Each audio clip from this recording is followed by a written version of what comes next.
April 21 ఈరోజు civil services day భారతదేశంలో. ఈ రోజునే సివిల్ సర్వీసెస్ డే ఎందుకు చేసుకుంటాం? 1947లో iron man of India Sardar Vallabhbhai Patel garu స్వతంత్రం వచ్చే టైంలో ఫస్ట్ బ్యాచ్ బయటకు వస్తున్న అడ్మినిస్ట్రేటివ్ సర్వీస్ ఆఫీసర్స్కి ఈరోజు ఆయన స్పీచ్ ఇచ్చారు. ఆ స్పీచ్ చాలా ఇంపార్టెంట్ అనమాట. ఆ స్పీచ్లో స్టీల్ ఫ్రేమ్ ఆఫ్ బ్యూరోక్రసీ అనే మాట కూడా వాడారనమాట.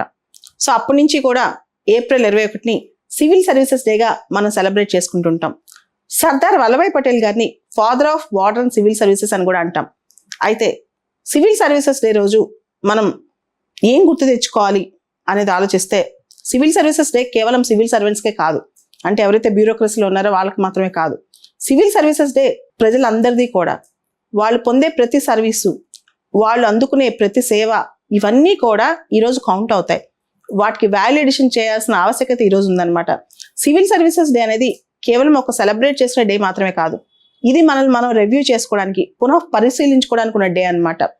మన దేశంలో బ్యూరోక్రసీ ఇంత స్ట్రాంగ్గా ఉండబట్టే, ఇంత అద్భుతంగా ఉండబట్టే గత 75 సంవత్సరాల నుంచి కూడా మన దేశం చాలా పటిష్టంగా ముందుకెళ్తుంది.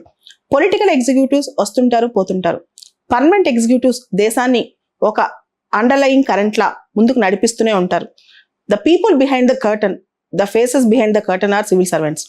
అయితే సివిల్ సర్వీసెస్ యొక్క పాత్ర స్వతంత్రం వచ్చిన నాటి నుంచి 1960-70 దశకానికి కొంత మార్పు రాగా, ఆ తర్వాత ఇంకొంత మార్పు వస్తూ వచ్చిందనమాట.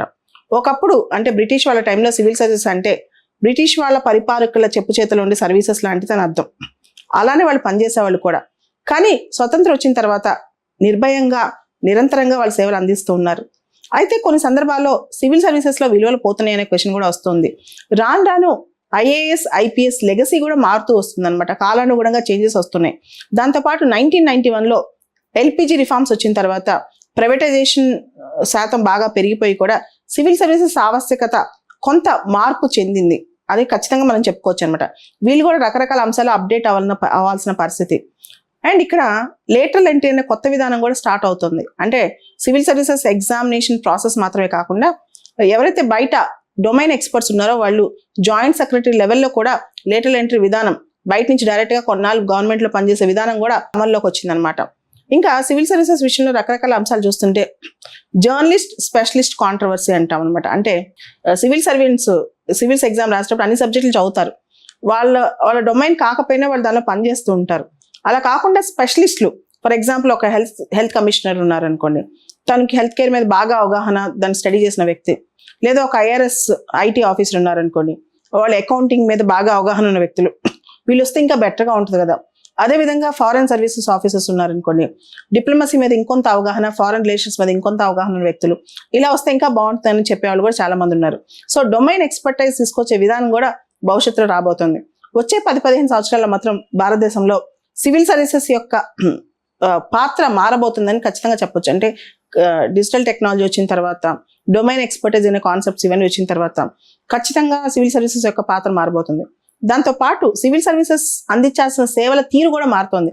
అంటే ఇంతకుముందు డైరెక్ట్గా పంపిణీ విధానం ఇలాంటి విధానాలు ఉండేవి, ల్యాండ్ సర్వే విధానం ఇలాంటివన్నీ. ఇప్పుడు అన్ని డిజిటలైజేషన్ అయిపోయాయి.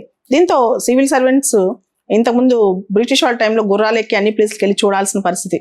ఇప్పుడు అట్లా కాదు. ఒక చోట మొత్తం 3D printing technology, artificial intelligence technology, metaverse technology ఇవన్నీ పెట్టుకుని సివిల్ సర్వీసెస్ని, అంటే దేశాన్ని పరిపాలించాలంటే, ఒక జిల్లాని అడ్మినిస్టర్ చేయాలంటే ప్రతి చోట తిరగాల్సిన అవసరం లేదు. ఇప్పుడు ఆల్మోస్ట్ అన్నీ కూడా మనకి డిజిటైజ్ అయిపోయాయి. అంటే పాత్ర మారుతూ వస్తుంది అనమాట కాలానుగుణంగా. దీన్ని కూడా అర్థం చేసుకోవాలి. దాంతోపాటు సివిల్ సర్వీసెస్ డే రోజు ప్రజలు సివిల్ సర్వీసెస్ మీద ఎలా భావిస్తున్నారనే విషయం కూడా మనం చూసుకోవాలి.